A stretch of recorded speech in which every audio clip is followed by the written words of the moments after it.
Monsieur Kadere et Monsieur Kolz, bienvenue à notre plateau de Mediabox. Vous êtes Bonjour, co-rapporteur sur la démocratie locale et régionale en Lettonie et vous avez fait une visite de monitoring en Lettonie. D'abord, j'aimerais bien commencer avec Monsieur Kadere. Est-ce que vous pouvez nous dire l'objectif de cette visite et ce rapport? L'objectif, c'est celui de tout monitoring aujourd'hui dans notre congrès, c'est à la lueur des évolutions, notamment législatives, on va suivre la démocratie locale dans ces pays à peu près tous les 5 ans.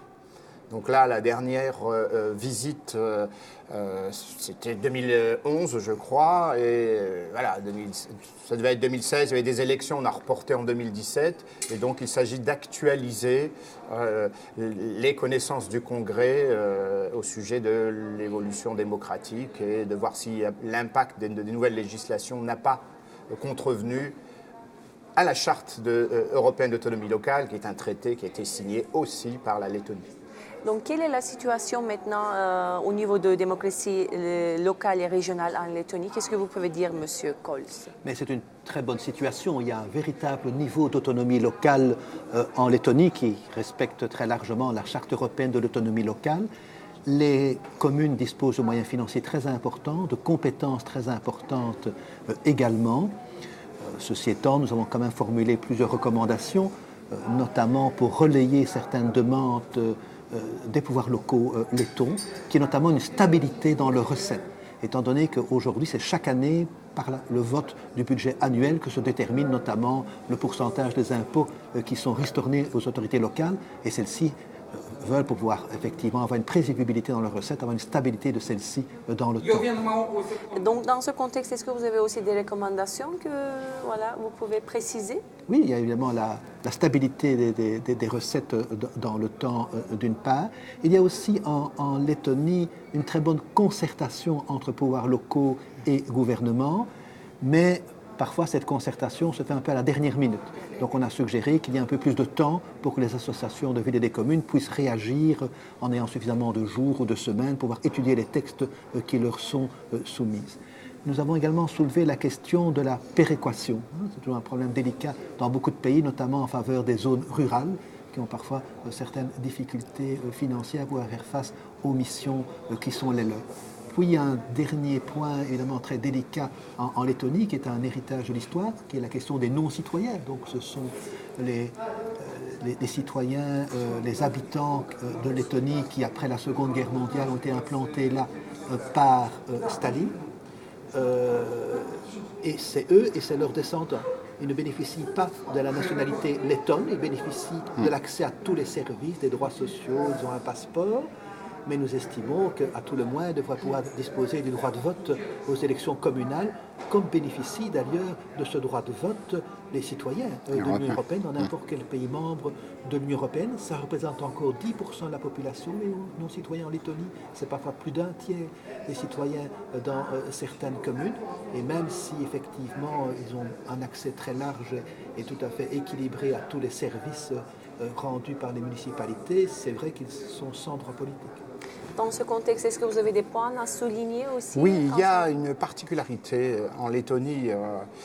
En ce qui me concerne, j'avais fait le rapport de l'application de la Charte dans les 47 pays.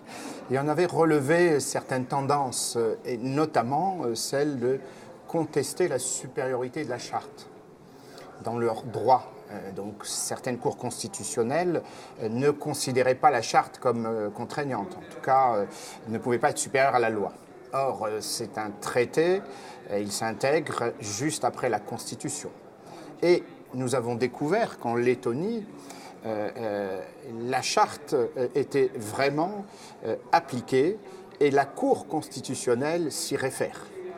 Donc je crois que c'est un élément important. Mark Schulz évoquait tout à l'heure le dialogue vraiment important dans ce pays entre les pouvoirs locaux et l'État central, même s'il y a parfois des surréglementations et des consultations de dernière minute, le dialogue existe.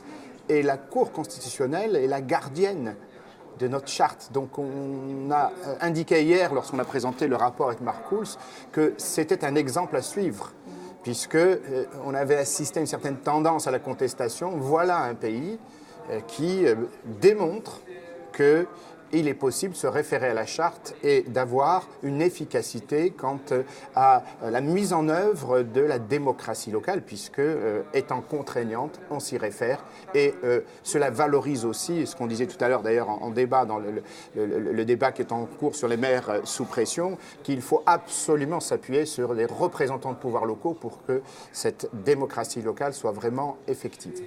La démocratie locale est très vivante en Lettonie. Il y a aussi deux particularités qui peuvent servir d'exemple.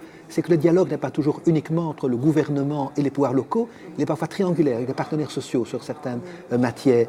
Et d'autre part, c'est aussi un pays qui semble avoir réussi son opération de fusion des communes qui a été menée il y a quelques années, qui a permis de donner à la plupart de ces communes une dimension suffisante que pour elles pouvoir gérer les compétences qui sont les leurs. Alors avec une autre particularité, c'est que ce que vient de dire Marc Kohl, c'est que c'est un petit pays, les communes ont des compétences, il y a un bon dialogue avec l'État central et du coup, ils ne voient pas la nécessité d'avoir un échelon intermédiaire type région. Et donc, nous avons constaté que les pouvoirs locaux n'étaient pas demandeurs de cet échelon, peut-être de crainte qu'on vienne leur diminuer leurs compétences ou qu'on leur reprenne quelques compétences. Mais c'est vrai que c'est un élément particulier. Alors du coup, il existe cette notion de région, mais avec un pouvoir plutôt de coordination. N'a pas d'effectif, n'a pas d'existence juridique avec un financement des compétences, mais sert d'outil de coordination. Donc la question est posée. Selon nous, bien sûr, on pourrait accepter qu'il y ait une régionalisation, mais le secrétaire parlementaire nous a dit, de la Lettonie nous a dit hier qu'on est en train de réfléchir à la meilleure solution pour intégrer un niveau régional. Et ce qui est souhaitable, c'est que cette réflexion continue à se mener en dialogue. On n'impose pas aux pouvoirs locaux, à un moment donné, une structure territoriale qu'ils ne souhaiteraient pas. Merci beaucoup pour votre contribution. Merci. Et nous, merci.